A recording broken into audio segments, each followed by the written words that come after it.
मेरे हरियाणा वासी भाइयों बहनों, सबसे पहले तो मैं आपसे क्षमा मांगता हूं कि मेरा कार्यक्रम 5 बजे शेड्यूल्ड था, लेकिन लगभग 10 मिनट की देरी से शुरू हो रहा है।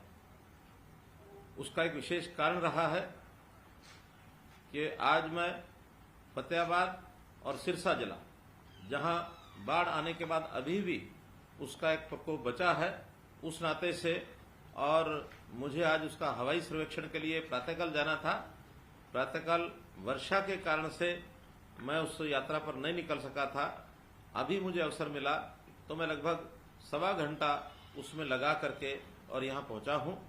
मैंने देखा है कि घग्गर नदी का ये एरिया, जो टोहाना, जाखल, भूना, रतिया, फतेहाबाद, इस एरिया में पानी का प्रकोप फतेहाबाद जिले में है, और ऐसे ही सिरसा जिला में भी, सिरसा ब्लॉक के बहुत से गांव, ओटू झील के आसपास का एरिया, उसमें गांव में पानी पहुंचा है। पानी का अभी भी घग्गर में तेज बहाव बना हुआ है। राजस्थान की ओर पानी निकल रहा है, लेकिन लगातार पीछे से पानी खेतों में जो था उसको घग्गर में डालते हुए, और अभी इस एरिया में पानी और एक आध दिन लगेगा जब इसमें लेवल इसका कम होगा। बाकी जो हरियाणा के शेष जिले, 12 जिले बाढ़ प्रभावित घोषित हुए थे, जिसमें से 10 जिलों का पानी काफी मात्रा में निकल चुका है। जहां पानी अभी निकला नहीं है उसको पंपिंग के द्वारा निकाला जाएगा और वहां के लोगों को राहत दी जाएगी। खेतों को भी जो नुकसान हुआ है उसमें जहां बिजाई दोबारा हो सकेगी, किसान वहां दोबारा बिजाई अपनी करेंगे, और जिनमें बिजाई नहीं हो सकेगी उन सबको उनके नुकसान का मुआवजा ये सब दिया जाएगा।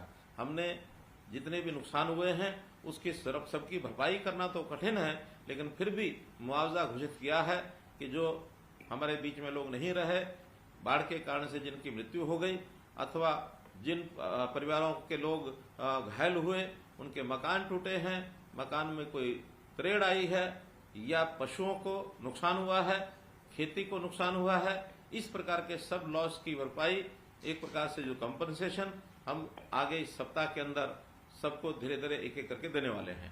तो आज तो मैं इस प्रकरण के बाद जो मुख्य मेरा विषय है जिस पर मैं बात करना चाह रहा हूं, वो भी वैसे तो पानी से जुड़ा है, भले संदर्भ अलग अलग है।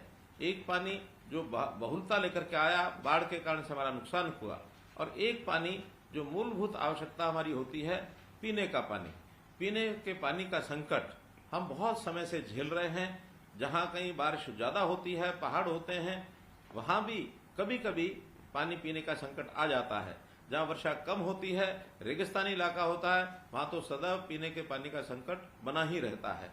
लेकिन हमारे प्रधानमंत्री जी ने जिस प्रकार की सोच रख करके जनता की तकलीफें, खास करके गांव वासियों की तकलीफें, गरीब लोगों की तकलीफें, महिलाओं की तकलीफें, इन सबको जिस प्रकार से जांचा है, भांपा है, मैं सराहना करता हूं कि एक एक करके स्कीम बनाकर वो चीजों को आगे लेकर के आ रहे हैं। चाहे हमारी माताएं बहनें अपने घरों में चूल्हे जलाती थी, लकड़ी जलाती थी, उपले जलाती थी, और धुएं से न केवल अपनी आंखें खराब करती थी बल्कि उनके फेफड़े खराब होते थे, कैंसर का रोग होता था, ऐसी बहुत चीजों को एक प्रकार से तकलीफ सहनी पड़ती थी। उससे निदान यानी दिलाने के लिए, उससे राहत दिलाने के लिए प्रधानमंत्री जी ने चूल्हे की बजाय गैस सिलेंडर हर रसोई में पहुंचे, ये प्रावधान किया। उस योजना के अंतर्गत आज देश की कोई ऐसी रसोई नहीं है जिसके घर में गैस का सिलेंडर न हो। इसी प्रकार पीने के पानी की समस्या भी घरों में, खास करके महिलाओं को इसका बहुत कष्ट उठाना पड़ता था। बहुत इलाके तो ऐसे हैं कि पीने का मीठा पानी उनको कई कई किलोमीटर दूर से घड़े में भर करके अपने सिर पर ला करके और घर का उपयोग वो किसी न किसी प्रकार से उसका उपयोग करती थी और अपनी आवश्यकता पूर्ति करती थी। यानी पिछले दिनों में एक मुझे अखबार में पढ़ने को मिला कि एक बेटी और उसकी माँ दोनों 10-12 किलोमीटर दूर से रोजाना पानी लेकर के आती थी, और पानी की घर की आवश्यकता पूर्ति करने के लिए उनको 2-2, 3-3 चक्कर भी लगाने पड़ते थे, जिसके कारण से उसकी बेटी को अपने स्कूल की पढ़ाई बीच में छोड़नी पड़ी, और पढ़ाई छोड़ करके वो लगातार इस आवश्यकताओं में लगी रही। और जब अचानक प्रधानमंत्री जी की ये जो स्कीम है जिसके बारे में आज मैं चर्चा कर रहा हूं, स्कीम है हर घर नल से जल। तो इस नल से जल देने का जो काम उन्होंने शुरू किया कि हर गांव में यानी पाइप पहुंचना चाहिए, हर घर में नल पहुंचना चाहिए। तो जब उस गांव की नल डालने की जो एक समय आया और उस माँ बेटी ने जो उसको देखा और हैरान हुए कि हमारे गांव में भी ऐसे पानी आ सकता है, पानी गांव में पहुंचा और नल से घर में पहुंचा, तो उस दिन उस परिवार का ठिकाना नहीं रहा कि कभी जीवन में सोच सकते थे कि पानी ऐसे घर में आएगा। तो मन की एक खुशी इतनी हुई कि खुशी के आंसू बहने लगे। तो मेरा कहने का भाव है कि पानी केवल नल में नहीं आया, उनके मन में भी पानी, उनकी आंखों में भी पानी, इस प्रकार का एक दृश्य, ये प्रभावित करने वाला दृश्य वह वास्तव में रहा होगा। मैं तो यही कहूंगा कि जो देश में हर प्रदेश में पानी का जो मुहिम ली है, हर घर नल से जल, इससे हमारे अपने प्रांत में हरियाणा में भी हमने इसको पूरा कर लिया है। और मुझे ऐसी जानकारी मिली है कि जब हमने 2022 को हर गांव में नल से जल की जो प्रक्रिया पूरी की, तो हमारा प्रदेश देश में पहला प्रदेश बना है कि ये काम हमने पूरा किया है। इस काम में ऐसा नहीं कि पहले ये होता नहीं था, बल्कि 2015 से पहले कुल मिलाकर हम आंकलन करें तो हमारे प्रदेश में लगभग 9 लाख घरों में और नल से जल जाता था। लेकिन जो शेष बचे हुए थे, इन वर्षों में जब से ये 2016 से योजना शुरू हुई है, 15 अगस्त 16 से नहीं 15 अगस्त 2019 से लाल किले की प्राचीर से जो प्रधानमंत्री जी ने घोषणा की, तो उसके 3 साल के अंदर अंदर हमने और एक 20 लाख नल लगाकर हर घर में जल पहुंचाने का काम किया है। आज हरियाणा प्रदेश में 29 लाख परिवार ऐसे हैं जिनके घरों में नल से जल और ये जाता है। प्रधानमंत्री जी ने जिस दिन इस योजना की घोषणा की थी और उन्होंने जो शब्द कहे थे, वो कहा था जल संचय हो, जल सिंचन हो, वर्षा की बूंद बूंद पानी को रोकने का काम हो, पानी बचाने का अभियान हो, पानी के प्रति सामान्य से सामान्य नागरिक सजग बने, संवेदनशील बने, बचपन से ही पानी के महत्व की शिक्षा दी जाए। तो पानी का इतना महत्व उन्होंने बताया, पानी पीने के लिए हो अथवा सिंचाई के लिए हो, आवश्यकता को पूर्ति करने के लिए। वैसे तो जल स्रोत हमारे नदियों के रूप में, वर्षा के रूप में यहाँ आते हैं, लेकिन आवश्यकता अधिक होती है, पानी हमको कम मिलता है। इसके कारण से हमने अपने प्रदेश में पानी का एक अच्छा प्रबंधन भी किया है। सिंचाई के नाते खुली सिंचाई के बजाय हमने माइक्रो इरिगेशन के प्रोजेक्ट लगाए हैं।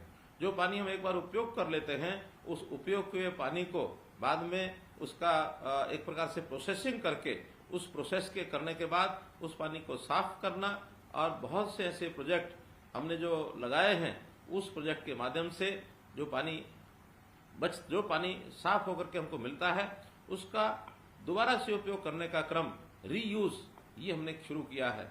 और उसमें भी खेती के लिए उपयोग होता है, उद्योग के लिए उपयोग होता है, घरों में पीने के अलावा बाकी जो हमारी आवश्यकताएं हैं उसके लिए उपयोग होता है। तो ये मुहिम भी हमने चलाई है और हमारे यहाँ पानी के प्रबंधन को लेकर के बहुत अच्छा एक काम हुआ है। देश के प्रधानमंत्री जी ने, हमारी और संस्थाओं ने भी इसको सराहा है। हमने पानी जो आखिरी छोर तक, जहाँ वर्षा कम होती है, पानी उपलब्ध नहीं होता था, वहाँ भी लिफ्ट इरिगेशन के माध्यम से और पानी पहुँचाया है।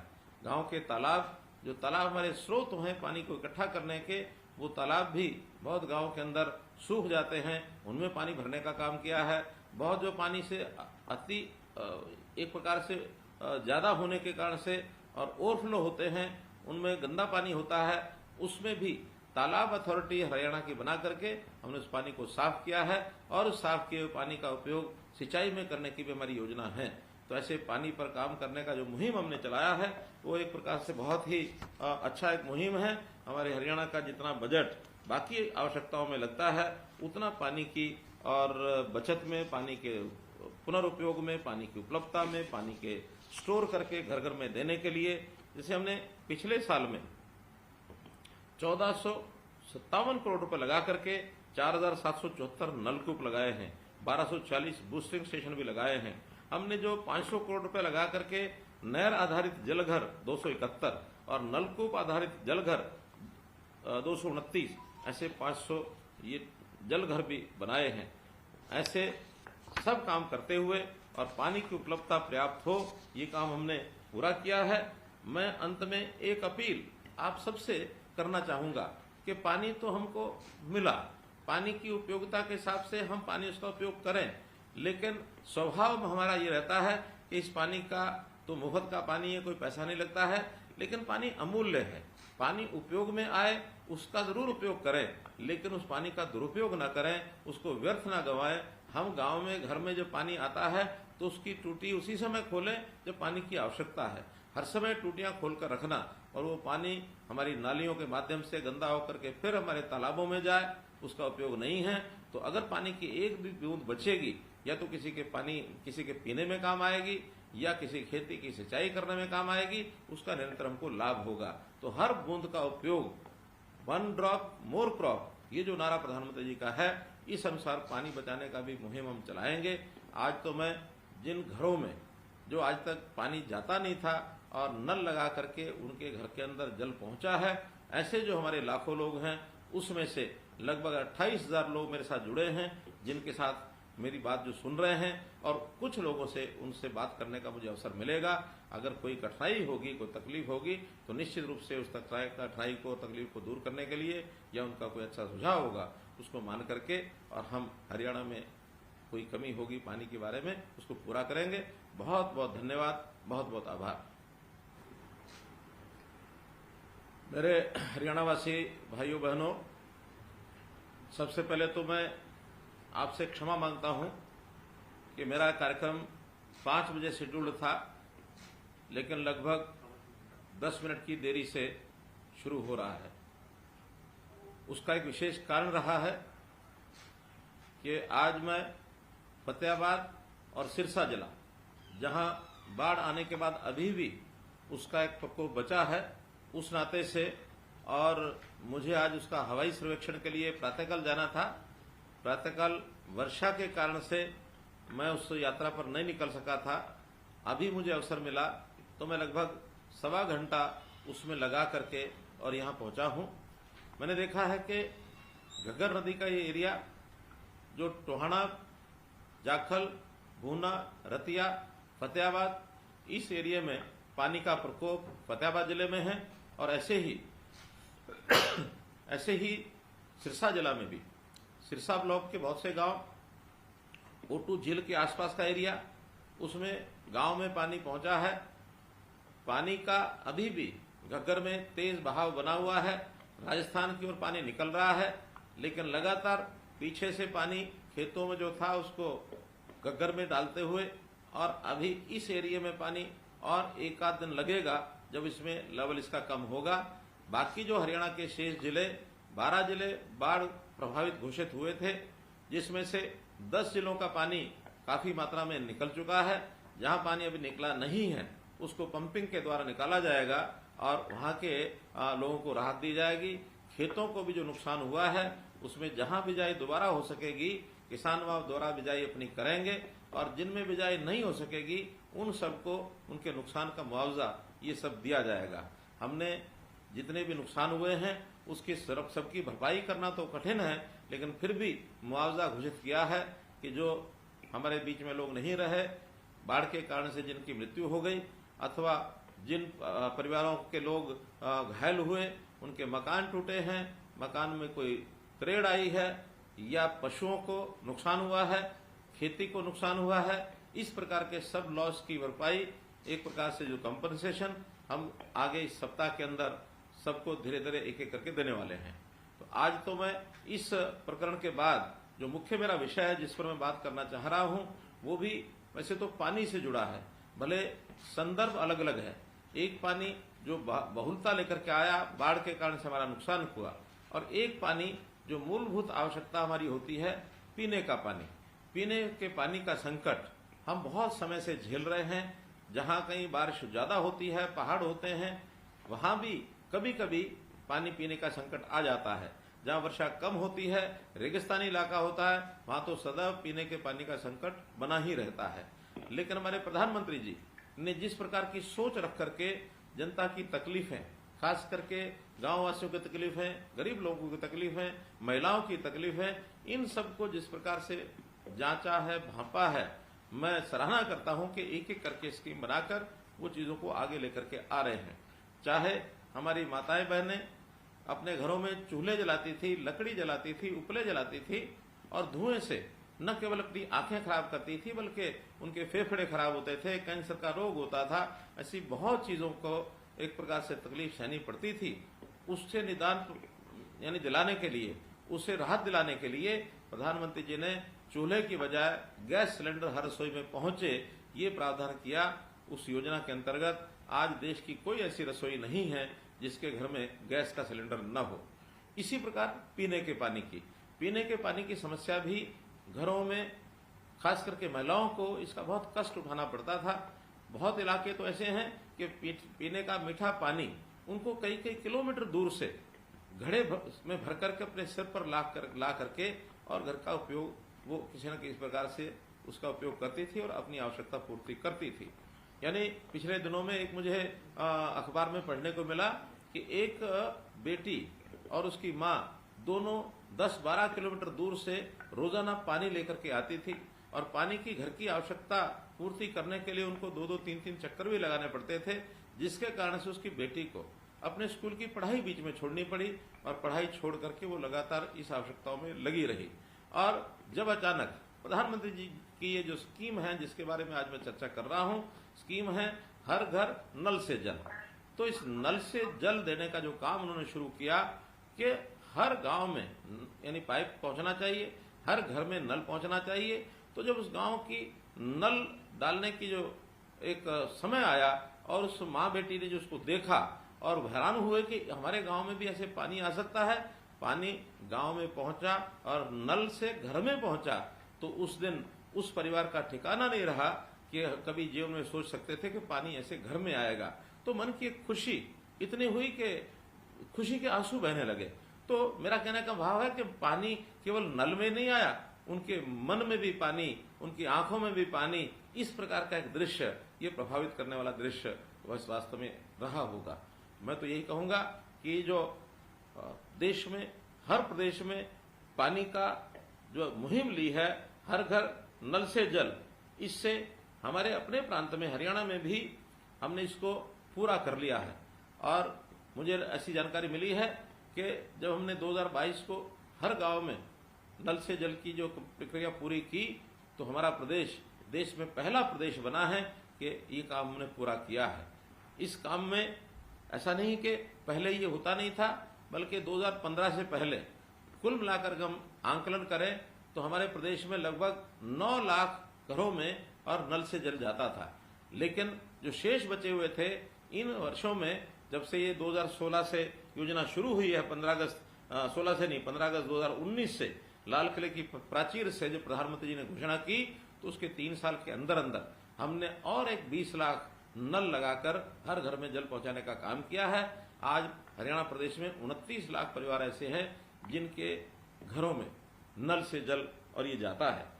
प्रधानमंत्री जी ने जिस दिन इस योजना की घोषणा की थी और उन्होंने जो शब्द कहे थे, वो कहा था जल संचय हो, जल सिंचन हो, वर्षा की बूंद बूंद पानी को रोकने का काम हो, पानी बचाने का अभियान हो, पानी के प्रति सामान्य से सामान्य नागरिक सजग बने, संवेदनशील बने, बचपन से ही पानी के महत्व की शिक्षा दी जाए। तो पानी का इतना महत्व उन्होंने बताया, पानी पीने के लिए हो अथवा सिंचाई के लिए हो, आवश्यकता को पूर्ति करने के लिए। वैसे तो जल स्रोत हमारे नदियों के रूप में, वर्षा के रूप में यहाँ आते हैं, लेकिन आवश्यकता अधिक होती है, पानी हमको कम मिलता है। इसके कारण से हमने अपने प्रदेश में पानी का एक अच्छा प्रबंधन भी किया है। सिंचाई के नाते खुली सिंचाई के बजाय हमने माइक्रो इरिगेशन के प्रोजेक्ट लगाए हैं। जो पानी हम एक बार उपयोग कर लेते हैं, उस उपयोग हुए पानी को बाद में उसका एक प्रकार से प्रोसेसिंग करके, उस प्रोसेस के करने के बाद उस पानी को साफ करना, और बहुत से ऐसे प्रोजेक्ट हमने जो लगाए हैं, उस प्रोजेक्ट के माध्यम से जो पानी साफ होकर के हमको मिलता है, उसका दोबारा से उपयोग करने का क्रम, रीयूज, ये हमने शुरू किया है। और उसमें भी खेती के लिए उपयोग होता है, उद्योग के लिए उपयोग होता है, घरों में पीने के अलावा बाकी जो हमारी आवश्यकताएं हैं उसके लिए उपयोग होता है। तो ये मुहिम भी हमने चलाई है और हमारे यहाँ पानी के प्रबंधन को लेकर के बहुत अच्छा एक काम हुआ है। देश के प्रधानमंत्री जी ने, हमारी और संस्थाओं ने भी इसको सराहा है। हमने पानी जो आखिरी छोर तक, जहाँ वर्षा कम होती है, पानी उपलब्ध नहीं होता था, वहां भी लिफ्ट इरिगेशन के माध्यम से और पानी पहुंचाया है। गांव के तालाब, जो तालाब हमारे स्रोत हैं पानी को इकट्ठा करने के, वो तालाब भी बहुत गांव के अंदर सूख जाते हैं, उनमें पानी भरने का काम किया है। बहुत जो पानी से अति एक प्रकार से ज्यादा होने के कारण से और ओवरफ्लो होते हैं, उनमें गंदा पानी होता है, उसमें भी तालाब अथॉरिटी हरियाणा की बना करके हमने उस पानी को साफ किया है और उस साफ किए हुए पानी का उपयोग सिंचाई में करने की भी हमारी योजना है। तो ऐसे पानी पर काम करने का जो मुहिम हमने चलाया है वो एक प्रकार से बहुत ही अच्छा एक मुहिम है। हमारे हरियाणा का जितना बजट बाकी आवश्यकताओं में लगता है, उतना पानी की और बचत में, पानी के पुनरुपयोग में, पानी की उपलब्धता में, पानी के स्टोर करके घर घर में देने के लिए, जैसे हमने पिछले साल में 1457 करोड़ रुपए लगा करके 4774 नलकूप लगाए हैं, 1240 बूस्टिंग स्टेशन भी लगाए हैं। हमने जो 500 करोड़ रुपए लगा करके नहर आधारित जलघर 271 और नलकूप आधारित जलघर 229, ऐसे 500 ये जलघर भी बनाए हैं। ऐसे सब काम करते हुए और पानी की उपलब्धता पर्याप्त हो, ये काम हमने पूरा किया है। मैं अंत में एक अपील आप सबसे करना चाहूंगा कि पानी तो हमको मिला, पानी की उपयोगिता के हिसाब से हम पानी उसका उपयोग करें, लेकिन स्वभाव हमारा ये रहता है कि इस पानी का तो मुफ्त का पानी है, कोई पैसा नहीं लगता है, लेकिन पानी अमूल्य है। पानी उपयोग में आए उसका जरूर उपयोग करें, लेकिन उस पानी का दुरुपयोग ना करें, उसको व्यर्थ ना गंवाएं। हम गांव में घर में जब पानी आता है तो उसकी टूटी उसी समय खोलें जब पानी की आवश्यकता है। हर समय टूटियां खोलकर रखना और वो पानी हमारी नालियों के माध्यम से गंदा होकर के फिर हमारे तालाबों में जाए, उसका उपयोग नहीं है। तो अगर पानी की एक भी बूंद बचेगी, या तो किसी के पीने में काम आएगी या किसी खेती की सिंचाई करने में काम आएगी, उसका निरंतर हमको लाभ होगा। तो हर बूंद का उपयोग, 1 ड्रॉप मोर क्रॉप, ये जो नारा प्रधानमंत्री जी का है, इस अनुसार पानी बचाने का भी मुहिम हम चलाएंगे। आज तो मैं जिन घरों में जो आज तक पानी जाता नहीं था और नल लगा करके उनके घर के अंदर जल पहुंचा है, ऐसे जो हमारे लाखों लोग हैं, उसमें से लगभग 28,000 लोग मेरे साथ जुड़े हैं, जिनके साथ मेरी बात जो सुन रहे हैं, और कुछ लोगों से उनसे बात करने का मुझे अवसर मिलेगा। अगर कोई कठिनाई होगी, कोई तकलीफ होगी, तो निश्चित रूप से उस कठिनाई को, तकलीफ को दूर करने के लिए या उनका कोई अच्छा सुझाव होगा, उसको मान करके और हम हरियाणा में कोई कमी होगी पानी के बारे में, उसको पूरा करेंगे। बहुत बहुत धन्यवाद, बहुत बहुत आभार।